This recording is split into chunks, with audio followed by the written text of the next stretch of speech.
Good afternoon, church. Welcome to episode 11 in our study of the book of Revelation. Sincere apologies for last week.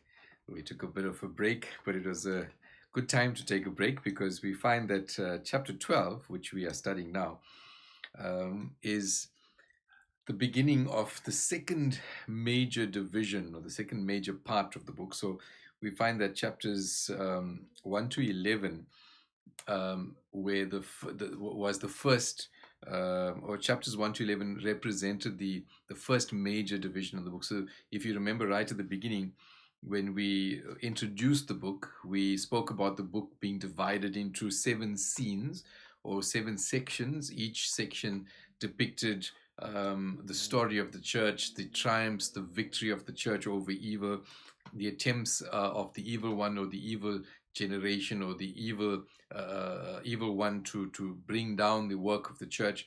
But we find that this book is all about the victory of the church, the victory of Christ and his church over the enemy. And we find that these 7 sections were divided into 2. So you had the first 3 sections, chapters 1 to 3, chapters 4 to 7, and chapters 8 to 11, that formed the first major division of the book. Now, the first part focused on the external events that took place in the church or that continue to take place in the church: persecutions, trials, the physical difficulties that the church experiences. Chapters 12 to 22 marks the beginning. Now, chapter 12 marks the beginning of the second major division of the book, and chapters 12 to 22 speak about the background to the actual struggle that the church is having physically. So in other words, what's happening behind the scenes, the spiritual battle that is going on behind the scenes, that actually determines or gives us an idea of what is actually happening behind the scenes in the spiritual world, and the reason for the physical stuff that's going on in the church. So in other words, what John is saying is that all of the difficulties, the physical persecution, the trials, the hardship that the church goes through at the hands of the evil world or the evil generation that they might live in, all of that has a shadow or a background or something that's going on behind the scenes that actually makes it that way, or is the cause of those hardships and those difficulties. In other words, there's a spiritual battle that mirrors the physical battle, and that spiritual battle happens behind the scenes. And the main theme of this spiritual or the behind the scenes look at the second major the second major division of the book, the main theme here is the struggle that the church has against the dragon and the enemy of the church. So Christ and his church, and the struggle that the church has against the enemy, which is the dragon. We find this dragon is introduced now in chapter 12, but we find that this angel fallen from heaven, chapters 10 and 11, we find that the introduction to this this enemy of the church is introduced, where he was cast down into the abyss. And it was kind of like the introduction, or rather the introduction in a physical sense, or in a more realistic sense of this enemy of the church that we see, the enemy of Christ, the arch enemy of Christ. And introduced, we first see it in chapter 6 with the sixth plague. We find there was an introduction to the Antichrist, and then we see more clearly chapters 10 and 11. We find the enemy of the church introduced. We see it as Satan, the accuser of the church, or the arch enemy, and now it's introduced as a dragon here in chapter 12. So the second major division of the book, I think you're going to find this major division of the book quite interesting, because it tells us a story of stuff that is going on behind the scenes. Like I said, it tells us what's happening, on a spiritual level, why we see these difficulties that the church is experiencing, what actually is the cause, the reason behind the struggles that the church experiences. So Revelation chapter 12, verse 1, a great sign appeared in heaven, a woman dressed all in sunlight, standing on the moon and crowned with 12 stars. So amazing picture here of a woman with majesty. She's dressed in sunlight, standing on the moon, crowned with 12 stars. Now, some scholars will see in this picture of this woman a picture of the Babylonian goddesses. Now, the Babylonian goddesses were often depicted with the 12 signs of the zodiac above their heads. So you would see these 12 stars generally painted or represented above their heads, the signs of the zodiac. But I don't think this is what John was actually. There could have been some kind of influence from the Babylonian culture, but highly unlikely. And I would think that what John was actually trying to convey here was this image that represented the church. So the 12 stars would represent either the 12 apostles or the Jewish nation, and the 12 tribes of the Jewish nation. So the question to ask here was, who is this woman? And you can see later on that she's pregnant, she brings forth a child, and the child is obviously Christ, because there's a reference to a messianic psalm that indicates that he is the Christ, right? So who is she? She's not necessarily, so she's a heavenly being. She's depicted as a heavenly being. So she can't be a normal human woman. So highly unlikely this is Mary, the mother of Christ.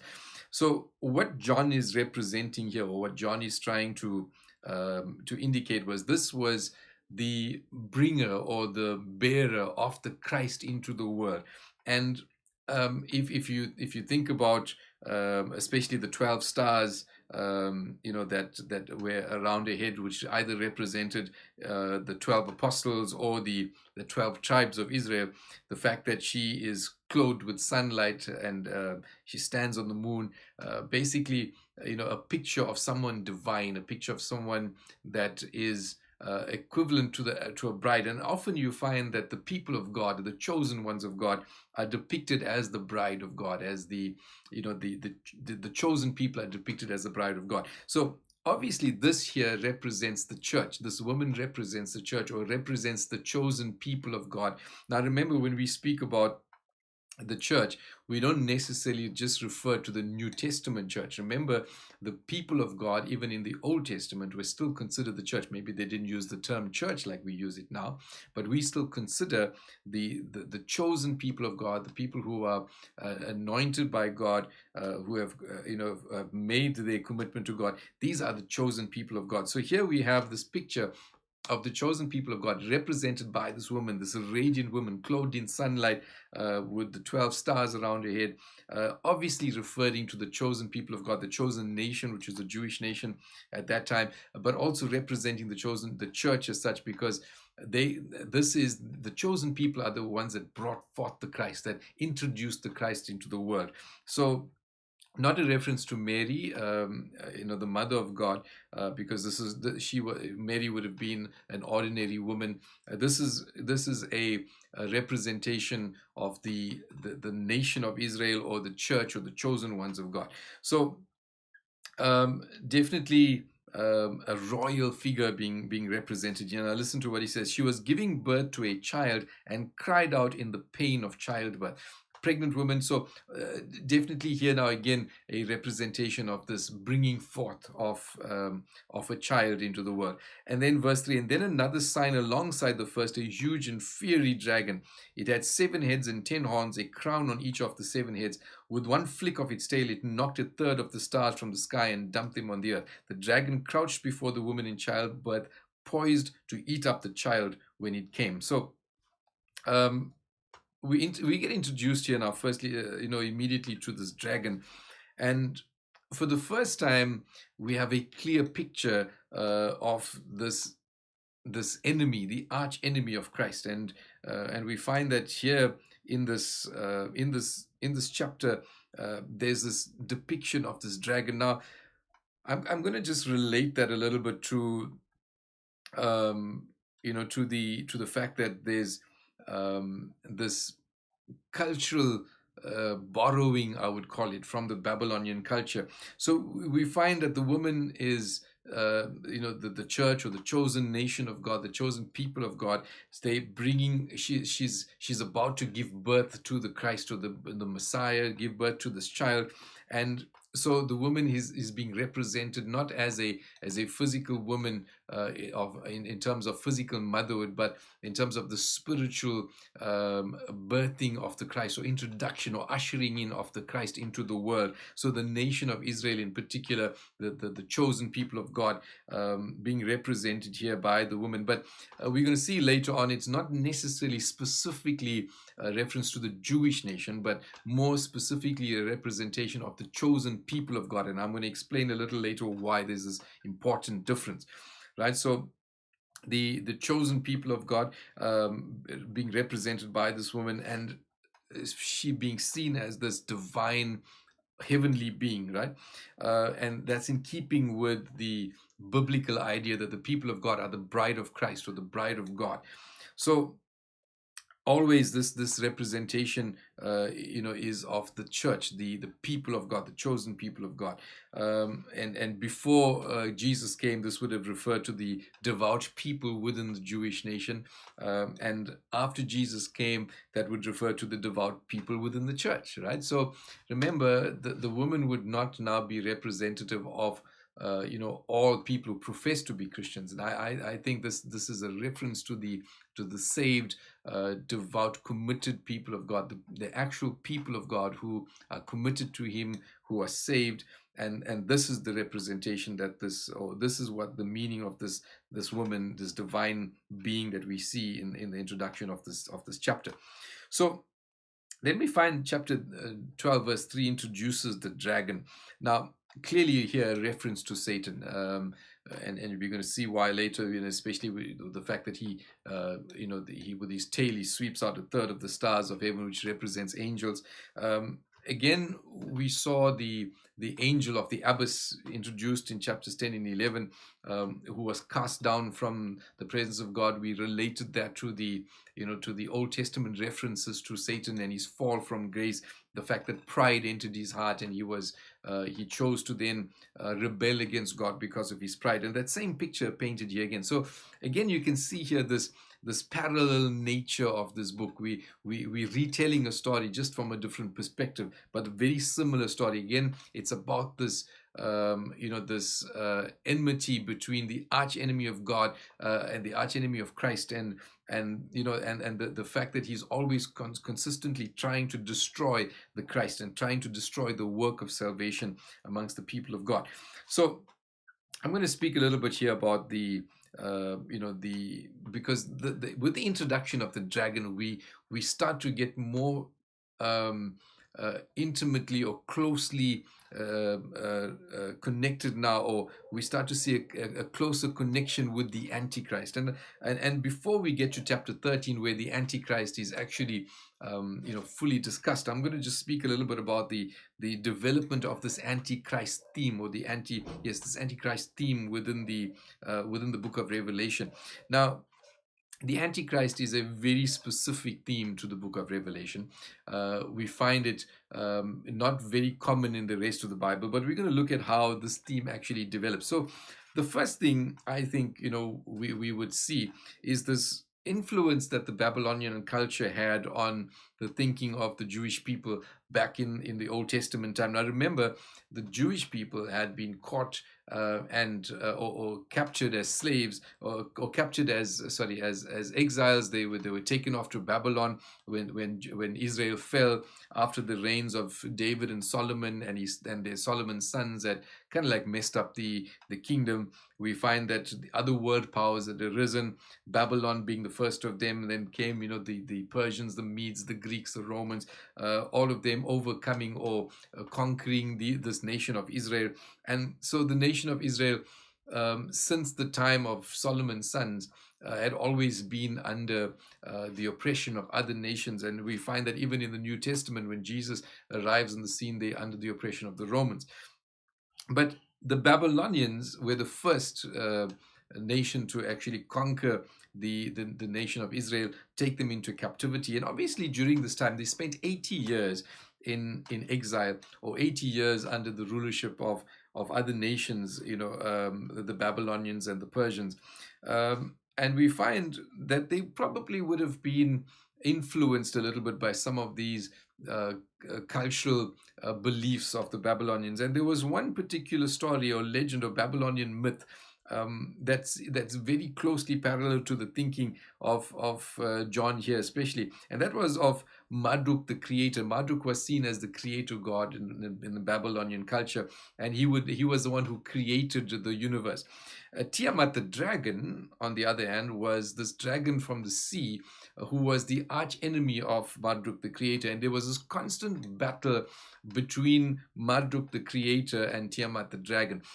So there was this level of enmity, I would say, and the Tiamat, the dragon, was always causing chaos, where Marduk, the creator, was trying to bring about good. So this dragon thinking, or this thinking of the enemy of God being the dragon, probably coming from this Babylonian mythology, and we find that it begins to show itself a little bit here in the thinking of John as well, because it probably was something that that developed over the years from the time of the Babylonian exile. So we find a little bit of that in this entity called Belial. Belial was probably referred to as the prince of the air, or the prince of demons, or the king of demons, and we find a few references to that in the Old Testament. We find Eli's wicked sons are called the sons of Belial, 1 Samuel chapter 2, verse 12. Hannah, when she was praying for a son, and she was praying with such passion that Eli the priest, or Eli the priest, comes into the temple, and he sees her, and he thinks that she's drunk, and she says, "I'm not a child of Belial," right? And we find that in 1 Samuel chapter 1, verse 16, this reference to this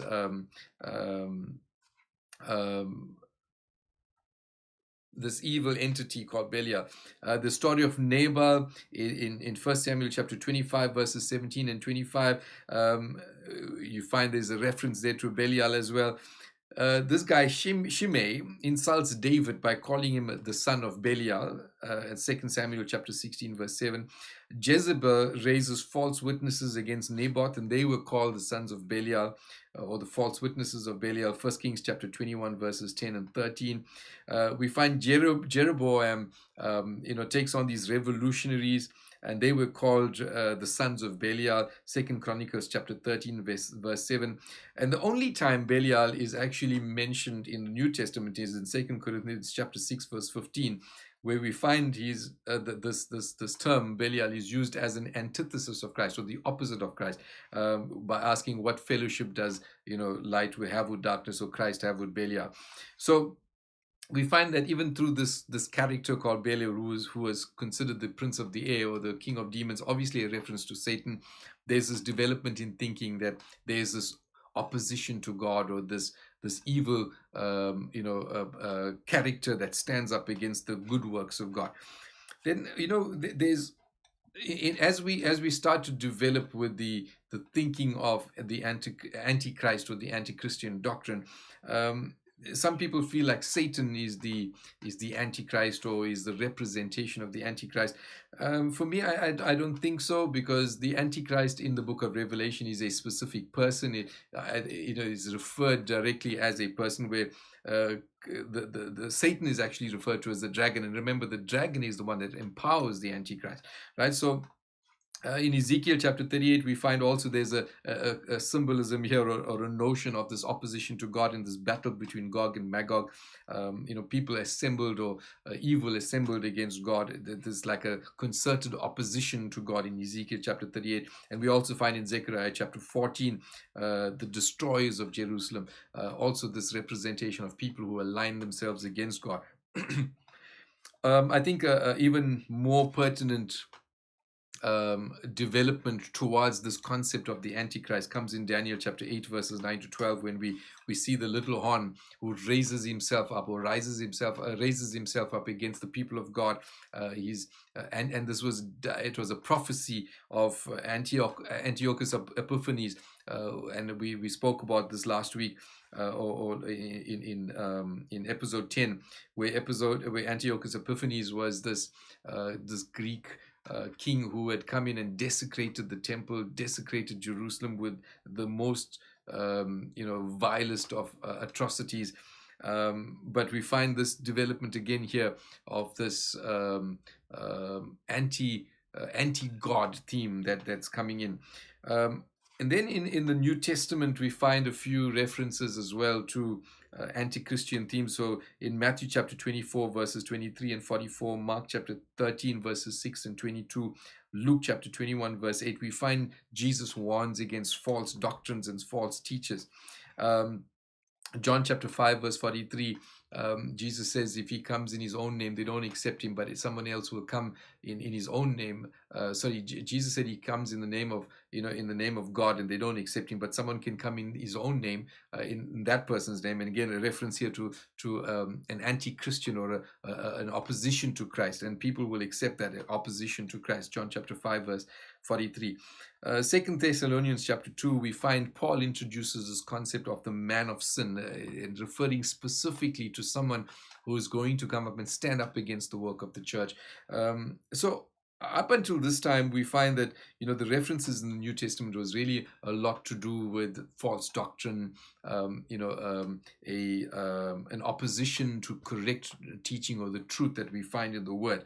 Then we find for the first time the word Antichrist is used in John's letters. 1 John chapter 2, verse 22, 1 John chapter 4, verse 3, 2 John chapter 7, we find that John speaks of the denial of the Father and the Son. So the spirit of the Antichrist, or the concept of Antichrist, is a denial of the reality of the Father and the Son, a denial of the reality of the incarnation. So if people deny the fact that Jesus had come as God incarnate, that was for him an indication of Antichrist within the world. So again, here, even in John's letters, there's this connection to heresy, or the connection to bad doctrine or false doctrine.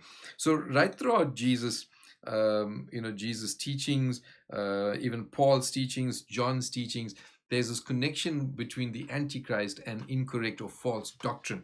And then we find that John introduces the Antichrist in the book of Revelation. So we find this beast from the abyss in chapter 11, verse 7, who is the arch enemy, of the Christ. The great red dragon here in chapter 12, verse 9.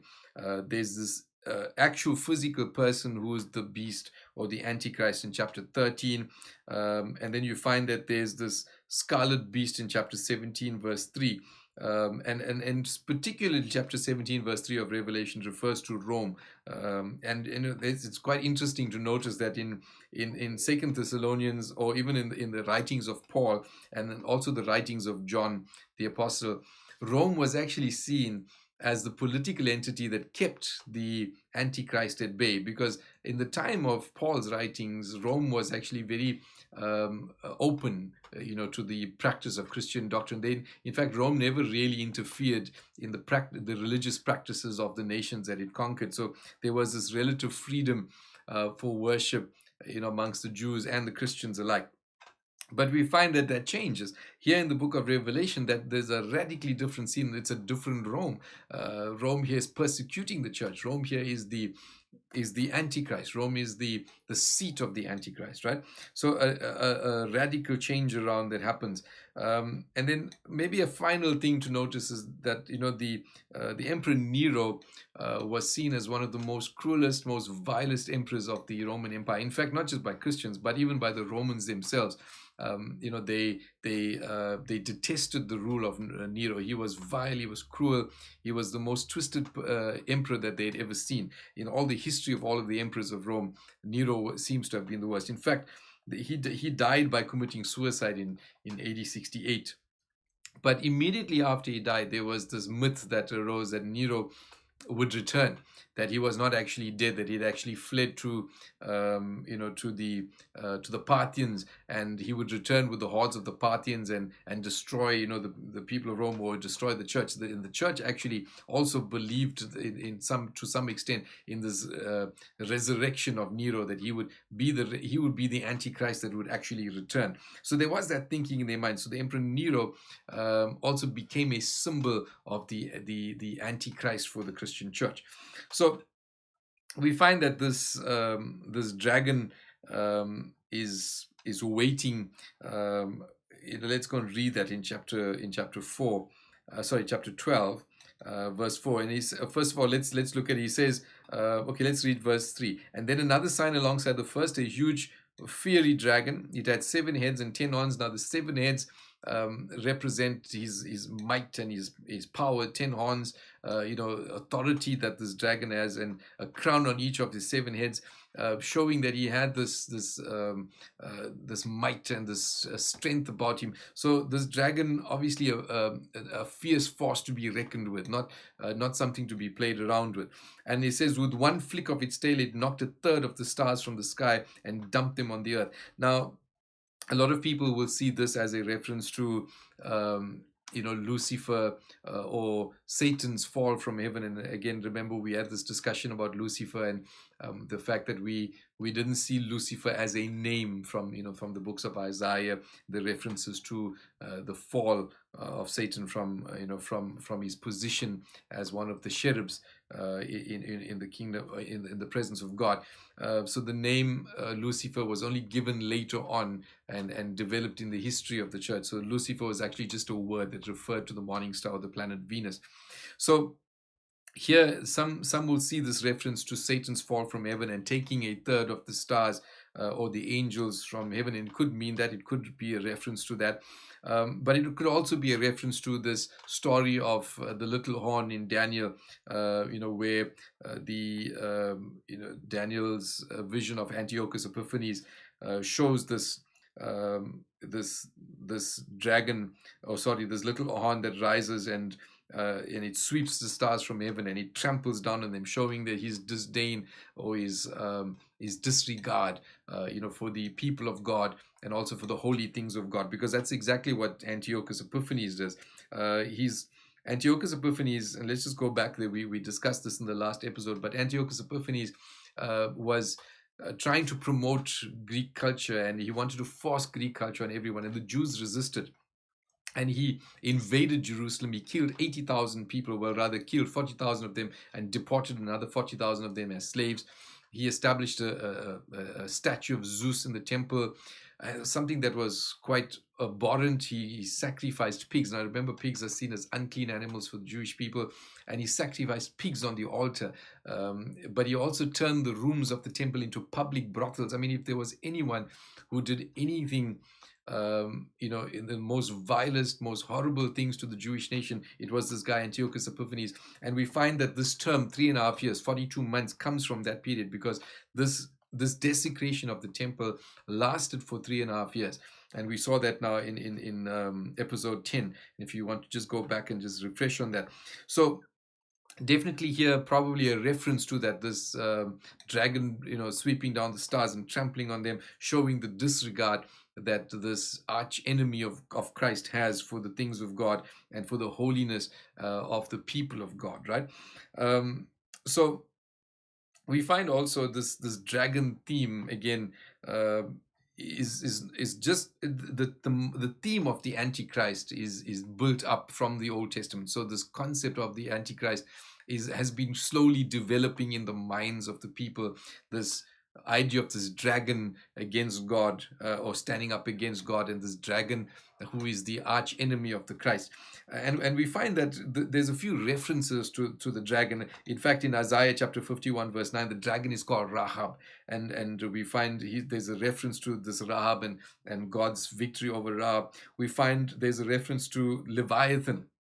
In Psalms chapter 74 verses 12 to 14, Leviathan was a dragon of the sea. A very similar concept to this concept of Marduk and Tiamat that came from the Babylonian culture, right? So Leviathan, Psalms chapter 74 verses 12 to 14. Also Isaiah chapter 27 verse 1, we find this Leviathan monster being referred to. And then Job speaks of a behemoth in Job chapter 40 verses 15 to 24. So there's this development of this thinking, or this philosophy, or this idea of this dragon, the enemy of God, Satan, represented by Satan, this dragon who stands up against the work of God, stands up against the righteousness and the holiness of God. And and again here we find in this chapter 12 verse 4 that he sweeps down the stars of heaven. In other words, this disregard, absolute disdain even for the holiness and for the righteousness of God. Possibly, a reference to him taking all of the third of the angels of heaven, who became demons, but also maybe more likely a reference to the reference in to Daniel's story of the little horn, and again that reference to Antiochus Epiphanes, who desecrated the temple. We find let's read chapter 12 verse 5. Verse 4 says, with one flick of its tail, it knocked a third of the stars from the sky and dumped them in the earth. The dragon crouched before the woman in childbirth, poised to eat up the child when it came. So here's this picture of this dragon, waiting before the woman. So now notice, just remember, we said that the woman was represented the chosen ones of God, the people of God, or the church, as we know the church throughout the ages, right? So not just from the time of Christ, but the church right throughout the age, the chosen people of God, those who are faithful to God. So the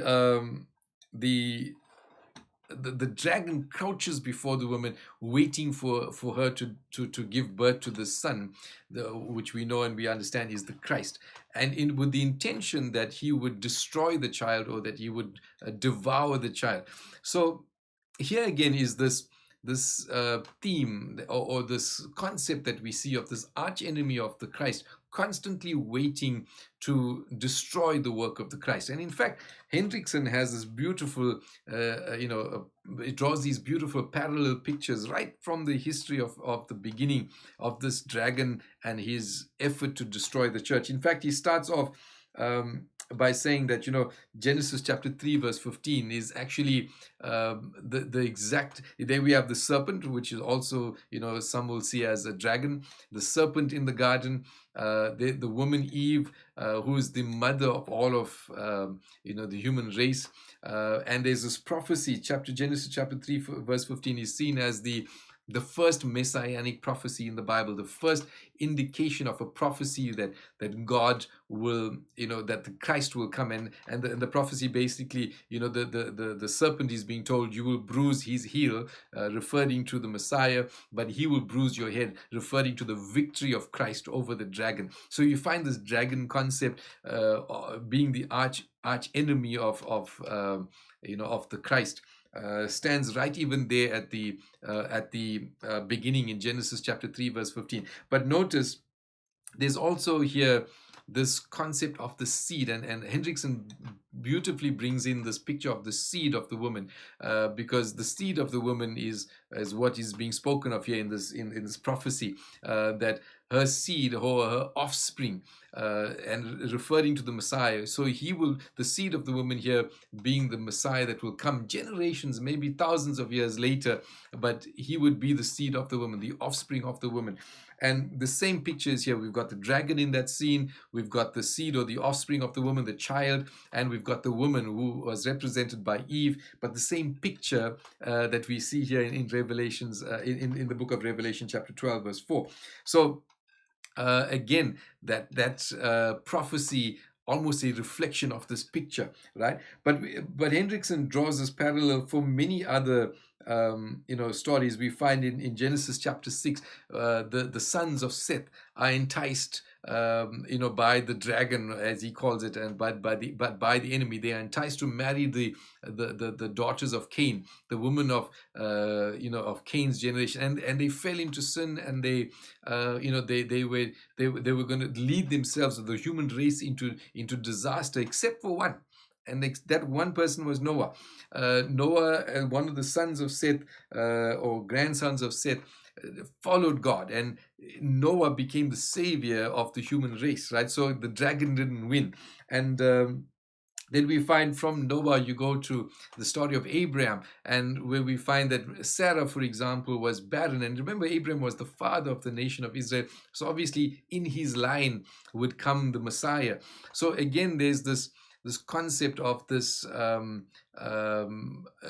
enmity between the dragon always trying to stop the coming of the Messiah, right? So by tempting Seth's sons to marrying the daughters of Cain, they fell into perversion, and only one was saved, and that was Noah, and he was the line that continued, so that the Messiah would come. Here we have Abraham. We come to Abraham and we find that Abraham's wife Sarah is old, but she's also barren, no seed, right? So there's going to be no offspring, but yet God miraculously intervenes, and Isaac is born. And then we find that God asks Abraham to sacrifice his son, as a test of his faithfulness. And I'm sure the dragon must have been in this real ecstatic mood, because if Abraham sacrificed his son Isaac, that would have been the end of the line, no Messiah. But again, and the angel of the Lord, and this is quite interesting, is that the angel of the Lord, the Malach Yahweh, is seen as the representation, the Old Testament representation of Christ, the second person of the Trinity in the Old Testament. And the Malach Yahweh comes and stops Abraham and says, there's the ram, rather sacrifice the ram, because I can see your faithfulness. And we find Rebecca is also barren. Again, no seed, no offspring. But we find that through a miraculous intervention of God, she does give birth. We move on from Rebecca and Abraham and Isaac. We move on from there to Egypt, and you find that the Israelites are now in slavery in Egypt, and they would have been destroyed, and which would again have stopped the line of the Messiah. Remember, the Messiah would come through the tribe of Judah, and would go through the line of David and be born in the line of David. Right? So you need to follow this thought. And if the Egyptians succeeded in killing off the nation of Israel, the Messiah would have been stopped, and again the dragon would have been victorious. But no, God sends Moses, and Moses takes the people out of captivity and out of bondage, leads them into the promised land. Then we move on from there, we find that David himself, and we know the Messiah would come in the line of David. Saul tries to kill David. An evil spirit takes over Saul's mind and body, and you find that at one time when David was playing for him worship, Saul takes a spear and tries to kill David. David manages to escape. We find further on later after that, there's this queen Athaliah who decides to kill the entire royal houses. This is after David. Athaliah tries to kill the entire royal household. But one of the sons, Joash, was saved, and was hidden away and taken away, and was saved. And that son was left to continue the line of David.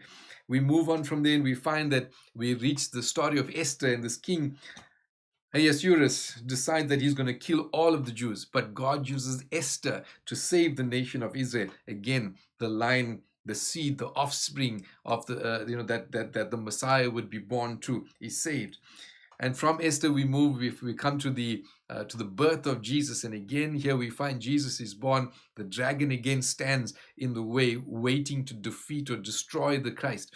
And what happens? The three wise men come to pay homage, to worship this new king, this king of kings that was born. And who hears about it? Herod, this jealous king, and he decides to kill the children, all the children under 2 years old in that area, in the hope that he would kill the Christ, and he does not succeed. And finally you find this picture of Christ hanging on the cross, and again this dragon must have been ecstatic about the fact that he would have been victorious because the Christ was killed on the cross. But little did he realize that there was a greater purpose, and that was the redemption of mankind. And Jesus rises from the dead. He defeats hell and death. He takes the keys of hell and death, and he's victorious. And again, the dragon is thwarted, or he's defeated. So this constant and Hendrickson's picture of this constant battle right from the beginning of time, starting with the Garden of Eden, starting with Genesis 3:15, the prophecy of Jesus bruising the head of the enemy, of the dragon, of the serpent, all the way right up until Herod's time. And even here now in the book of Revelation, this picture of the dragon always waging war against Christ and his church. And remember that this has always been a central theme of this book, the dragon waging war against Christ and his church. So I'm going to stop here for today, and we're going to continue with this chapter 12 in episode 12 next week. But just as a recap here, we have this introduction of this dragon who will bring about the Antichrist. So we looked at the development of this Antichrist theme. We find it is fully developed here in the book of Revelation. This concept of this false prophet, this beast who will stand up in opposition to the people of God, in opposition to Christ and his church. And remember, this book is all about the battle between Christ and his church. It is the struggle that the church has to go through in this present world, in this present age of darkness. There's this constant struggle between the enemy, between this dragon and the Christ and his church. But the message of this book is, do not lose hope. Do not lose courage. Do not be discouraged, because Christ is victorious and will always be victorious. Right from Genesis chapter 3 verse 15, that prophecy was an indication that the Christ, the Messiah, will always be victorious. The enemy will not succeed. It is the plan of God. The enemy has always tried to thwart or to defeat the plans of God, but he is not going to be successful, because the battle has already been won. So whatever it is you're going through, whatever it is that you're experiencing in your life, understand and know the message of this book. Take heart, take courage. The battle has been won, because Christ is victorious. He was victorious and will be victorious. The church is a place of victory. It's a kingdom of victory. Right. So God bless you. Thank you for joining us for episode 12 and for episode 11, sorry. And we look forward to having you with us in episode 12 next week. God bless. Thank you for joining us.